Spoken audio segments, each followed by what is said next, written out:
اگلا سوال حلیمہ سلطان صاحبہ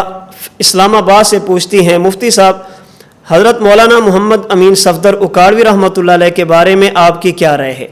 حضرت اکاڑوی رحمۃ اللہ علیہ کو ہم سلطان المناظرین سمجھتے ہیں، حجت اللہ فی الارض سمجھتے ہیں،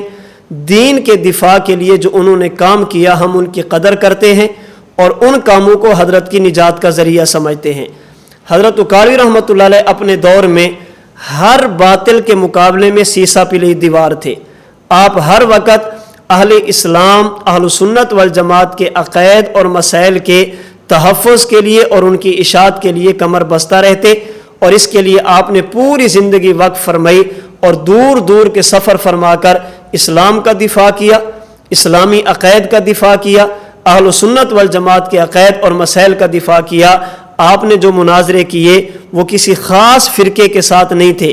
آپ کے مناظرے ان لوگوں کے ساتھ بھی ہیں جو اللہ کے وجود کے منکر تھے،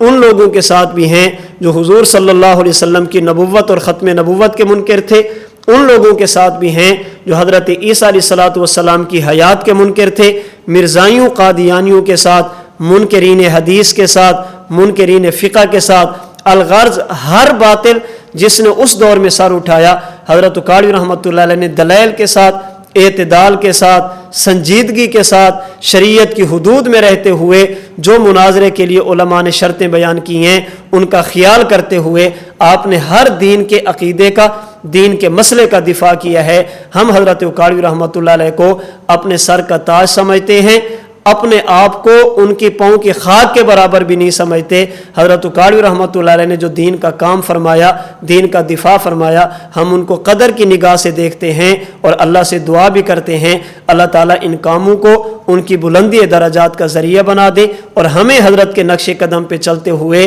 اسلام کے دفاع کی توفیق عطا فرمائے، اہل سنت والجماعت کے عقائد و نظریات کے دفاع کی توفیق عطا فرمائے، اور اللہ رب العزت ہمیں حضرت کی جو فہم تھا، حضرت کا علم تھا، اس کا کچھ حصہ اللہ ہمیں بھی عطا فرما دیں، تو یہ ہم اپنے لیے اعزاز سمجھتے ہیں۔